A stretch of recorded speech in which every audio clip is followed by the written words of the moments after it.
안녕하십니까. 오늘은 차기 권력과 정치는 보수가 잡아야 한다, 이런 제목을 가지고 말씀드리겠습니다. 진정한 보수죠. 제가 말씀드리는 것은, 자, 그렇다면 진정한 보수가 있다면 약간의 유사 보수 또는 가짜 보수라고까지는 할 수 없지만 비슷한 외형만 보수라고 할 수 있는 그런 정치 세력이 있다는 얘기인데, 그럼 대한민국 1948년 이후에 진정한 보수는 누구였고 또 유사 보수는 누구였을까라고 우리가 한번 보겠습니다. 자, 이승만 대통령은 과연 진정한 보수였을까? 사실상 이 건국은 박정희 대통령의 5.16 혁명보다도 더 어려운 과정이었습니다. 무에서 유를 창조하는 것이기 때문입니다. 따라서 이 이승만 대통령, 즉 이승만 정권, 즉 또한 이승만 정치는 사실상 아주 격한 혁명 정부, 혁명 정치였다, 이렇게 말할 수 있습니다. 그 반대를 위한 그 수많은 정치 세력들 또는 사회 반란 세력들의 반대를 무릅쓰고 나라를 세운다는 것, 이것이 얼마나 힘든 일인지는 우리가 역사를 통해서 잘 알고 있습니다. 그런데 그 당시에 우리 국민의 인식이 어떤 절대적 평등에 관심을 둔 사회주의적 성격을 띤 그런 국민이었음에도 불구하고 대통령 이승만 박사가 이 나라를 자유민주주의 그리고 시장 자본주의에 의한 시장 경제를 토대로 나라를 건국했다는 것 자체가 큰 의미가 있는 것이고, 사실상 자유민주주의와 이 시장 경제가 이 보수적 또는 보수 정치의 근간이 된다는 의미에서 이승만 대통령이야말로 진정한 보수주의자요, 보수 정치가였다고 우리는 평가할 수 있습니다. 자, 그 다음에 윤보선 대통령은 둘째치고 박정희 대통령의 5.16 혁명 정권은 어땠을까? 1차, 2차, 3차 경제 개발 기획을 가지고 한 사회주의적 경제 개발이었지만, 또한 재벌을 키워주고 대기업을 키우며 또 중화공업 육성을 통해서 전 국민에게 부가 돌아갈 수 있도록 사회적 인프라를 키운다는 점에서 어쩌면 보수적 정치적 시각을 갖고 있었고 성향을 가지고 있었지만, 사실상은 굉장히 혁명적인 그런 성격을 가지고 있었다고 볼 수 있습니다. 사실은 보수주의자, 그러면 혁명가하고는 의미가 조금 다를 수 있죠. 왜냐하면 혁명가는 기존의 사회나 제도 이런 것들을 외적 물리적 힘에 의해서 변화시키려고 개혁시키려고 하는 그런 성향을 가지고 있기 때문에 법과 제도를 뒤엎는다는 의미에서 보수주의자와는 약간의 성격이 다르죠.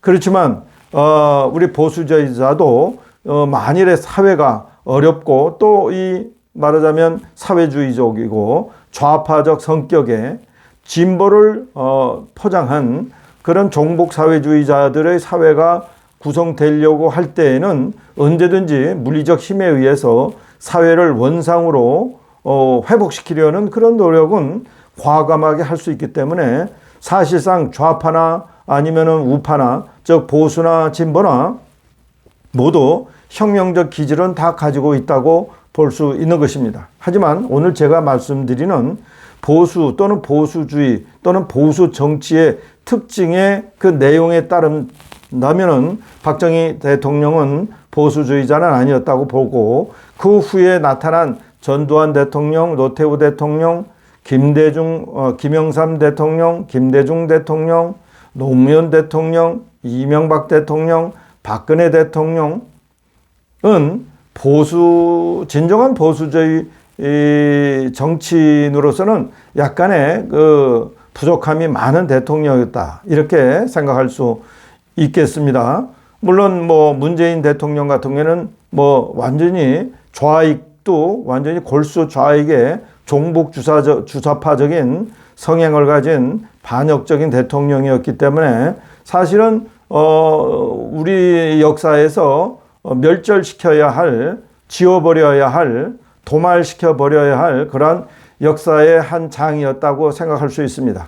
그렇다면 윤석열 정권은 어떤 또 성격의 정권일까? 저는 이렇게 최근 들어서 일부 보수층에서 윤석열 정권의 그 지금 하고 있는 여러 가지 일에 대하여 아쉬움과 부족함을 느끼면서 그 고충을 토로하는 경우가 많이 있습니다. 다시 말해서 문재인과 이재명을 감옥에 쳐넣고 그 말한 부역자들, 추종자들을 일벌백계로 우리 헌법과 법률이 정한 제도와 규칙에 따라서 처단해야 된다고 또한 그런 의무를 진 대통령으로서 우리 보수주의자들이 선택한 그런 대통령이기 때문에 반드시 그래야 한다고 어쩌면 또 의무감이나 책임감을 지우는 성격이 있어서 나름 불평불만이 있는 것 같습니다. 그러나 사실 윤석열 대통령은 문재인 정권의 검찰총장으로서 우리 보수나 보수 정치가 또는 보수주의자들이 이재명으로 대표되는 이 종북 또는 친중 주의자들에게 떨어지는 이 나라를 살리기 위해서 우리가 구원자로 선택한 것이기 때문에 윤석열 대통령에게 과다한 요구를 해서는 안 된다고 생각합니다. 하지만 윤석열 대통령도 이 나라를 참 아끼고 사랑하는 정치인으로서 지금 현재 하고 있는 모든 일들이 이 대한민국을 질곡의 나락으로 떨어뜨리려고 하는 그러한 어떠한 시도도 보이지 아니하고 오히려 보수주의자 또는 진정한 보수 정치인의 시각에서 보면은 굉장히 잘하고 계신다고 이렇게 우리가 평가할 수 있는 것입니다. 자, 그렇다고 해서 우리 윤석열 대통령의 정치적 결과에 의해서 차기의 진정한 보수 정치나 보수 권력이 그 창출 여부가 결정되어야 할 것인가?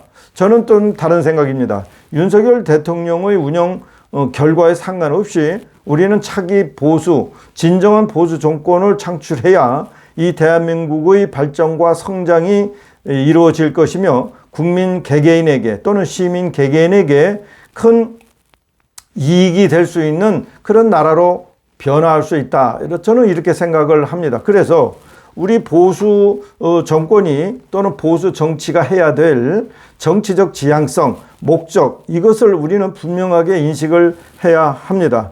보수 정치는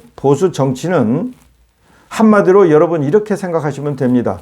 시민 개개인에게 이익을 직접적으로 드리는 또는 그러한 결과를 낳는 정책을 실현하고자 하는 정치다.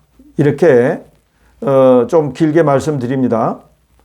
조금 더 간단하게 얘기하면 시민 각자 개개인에게 여러분 한 분 한 분에게 이익이 되는 정책을 제시하고 이 정책을 실현하기 위한 정치적인 활동을 하는 사람들이다. 이렇게 우리 보수 정치의 의미를 정확하게 정의를 하고자 합니다. 뭐 도로 건설하고 지하철을 건설하고 다리를 건설하고 뭐 사회복지관을 건설하고 다시 말해서 공공재를 건설하는 거 이거는 보수가 아니더라도 진보나 또는 뭐 좌익들도 충분히 그렇게 할 수 있습니다. 제가 말씀드리는 것은 예로 인천의 정치인이라면 인천의 300만 시민 각자에게 우리가 정책과 제도 또는 어떤 정치적 힘으로 개개인에게 직접적으로 이익을 줄 수 있는 정책을 제시하고 그 정책을 실현하기 위해서 노력하는 정치. 이게 저는 진정한 보수 정치라고 생각합니다. 더 나아가서 국가의 차원이라면 5천만 국민의 개개인의 이익을 위하여. 자, 그러면 이재명 그 대표가 뭐 개인에게 뭐 100만 원, 200만 원 나눠주는 거, 그것도 빚으로. 그리고 뭐 기본 대출이라고 해가지고 1,000만 원을 뭐 거의 무이자로 나눠주는 거. 이런 것들은 소위 말해서 후대에게 돌아갈 여러 가지 이익을 우리 선대들이 현세에 있는 사람들이 미리 당겨 쓰는 거기 때문에 이것은 소위 말해서 후대에게 우리가 가져야 할 좋은 나라, 좋은 사회적 환경을 물려줘야 할 도덕적인 의무를 저버리는 것이기 때문에 이거는 보수가 할 일이 아니고 그야말로 오늘 내가 당장 이익이 남는 거, 먹을 것을 받는 거, 그것이 빚이든 뭐든 간에 이것을 주는 자, 이건 포퓰리스트라고도 할 수 있고 이재명 대표와 같은 좌익적 사상을 가진 사람들이다, 이렇게 평가할 수도 있습니다. 우리가 보수가 말씀드린 보수 정치의 진정한 목표는 후세들에게 짐을 주지 아니하고도 우리가 현재 정책적인 어떤 변화를 통해서 또는 창의력을 통해서 인천 시민 300만에게 개인적인 정말 평생의 이익, 평생 걱정하지 아니하고 이제 말하자면 직장을 그만두고라도 평생 걱정하지 아니하고 살아갈 수 있는 정도의 자금을 만들어 드릴 수 있는 환경, 그런 어떤 그 실현할 수 있는 정책을 제시하고 국민들에게, 시민들에게 선택을 받으면 그런 정책을 실현하기 위해서 노력하는 모습을 보여주는 진정한 정치, 이게 보수, 진정한 보수 정치라고 제가 말씀을 드리는 겁니다.